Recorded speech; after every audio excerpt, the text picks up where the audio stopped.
Mbappe, Thuram, Mbappe! Oh wow! Martinez, Messi!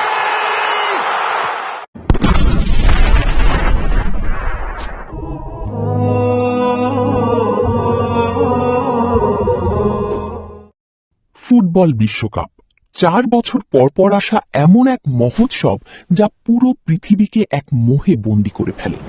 আমাদের দৈনন্দিন জীবনের একঘেয়েমি আর অর্থনৈতিক কষ্ট থেকে সাময়িক মুক্তি দিয়ে এই খেলা যেন কোটি কোটি মানুষকে বাঁচিয়ে রাখে। কিন্তু এই চকচকে উৎসবের পেছনে কি অন্য কোনো অন্ধকার সত্য লুকিয়ে আছে? বিনোদনের এই রঙিন পর্দা কি আসলে আমাদের চোখ বেঁধে রাখার কোনো সূক্ষ্ম হাতিয়ার? আজকের পর্বে আমরা ফুটবল বিশ্বকাপের মুদ্রার অপর পিঠ সম্পর্কে জানব। ইতিহাস বলে সাধারণ মানুষকে মূল সমস্যা থেকে অন্যমনস্ক রাখতে ফুটবলের চেয়ে বড় সার্কাস আর নেই। আর এই উন্মাদনাকে পুঁজি করে জন্ম নেয় এক বিশাল অনৈতিক চক্র। আজকের ডিজিটাল যুগে স্মার্টফোনের মাধ্যমে ঘরে ঘরে ছড়িয়ে পড়েছে অনলাইন জুয়া বা বেটিং এর নেশা। প্রিয় দলের জয় হার নিয়ে বাজি ধরে সর্বশান্ত হচ্ছে হাজারো তরুণ। এর সাথে যোগ হয় ম্যাচের ফল নিয়ে তথাকথিত ভবিষ্যৎবাণী আর অন্ধবিশ্বাসের ব্যবসা। শুধু তাই নয়, মাসব্যাপী এই খেলায় রাতের পর রাত জেগে লাখ লাখ মানুষের মূল্যবান সময় নষ্ট হচ্ছে, যা মানুষের স্বাস্থ্যের জন্য মারাত্মক ক্ষতিকর। আবার কে কত বড় পতাকা বানাবে সেই অসুস্থ প্রতিযোগিতায় অপচয় হয় কোটি কোটি টাকা। একটু গভীরভাবে ভাবুন তো, এই এক মাসের উৎসবের পেছনে কত টাকা ওড়ে। 2014 সালে ব্রাজিল খরচ করেছিল $15 বিলিয়ন, বা প্রায় 1,65,000 কোটি টাকা।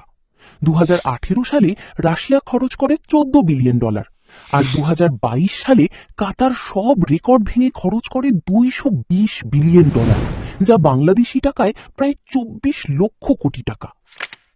একবার ভাবুন, এই আকাশচুম্বী অর্থ যদি কেবল স্টেডিয়াম বা জৌলুসের পেছনে খরচ না করে পৃথিবীর অন্য প্রান্তে যুদ্ধের কারণে দুর্ভিক্ষে পতিত কঙ্কালসার ও ক্ষুধার্ত কোটি কোটি নিষ্পাপ শিশুদের মাঝে বিলিয়ে দেওয়া হতো, তাহলে হয়তো এই পৃথিবীর একটা শিশুকেও আজ না খেয়ে মরতে হতো না।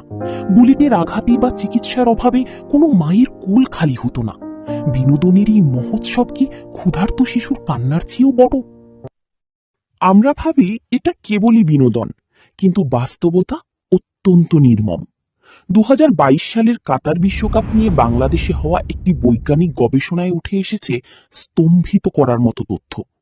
ফুটবলকে কেন্দ্র করে উগ্র আবেগ ও অন্ধ মোহের কারণে সে বছর বাংলাদেশে অন্তত 23 জন ফুটবল ভক্ত প্রাণ হারিয়েছেন, আহত হয়েছেন 45 জন, আর হাসপাতালে ভর্তি হতে হয়েছে 35 জনকে, যার মধ্যে বেশিরভাগই ছিলেন তরুণ।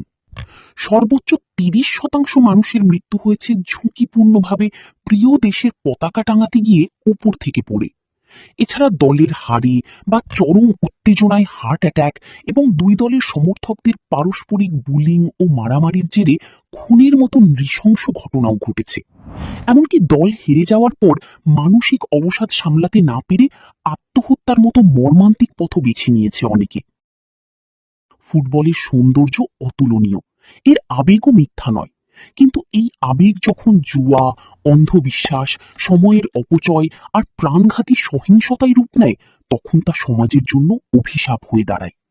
মনে রাখবেন, আর্জেন্টিনা বা ব্রাজিলের কোনো তারকা খেলোয়াড় জানিও না যে তাদের এক গোল বা হারের জন্য হাজার মাইল দূরে অন্য একটি দেশের মানুষ প্রাণ হারাচ্ছে। খেলাকে খেলার জায়গায় রাখুন। মাঠের 90 মিনিটের জাদু যেন আপনার জীবনের 24 ঘন্টাকে অন্ধ করে না দেয়। স্টেডিয়ামের আলো নিভে যাওয়ার পর আপনার আসল বাস্তব পৃথিবীটা কিন্তু আপনাকেই সামলাতে হবে।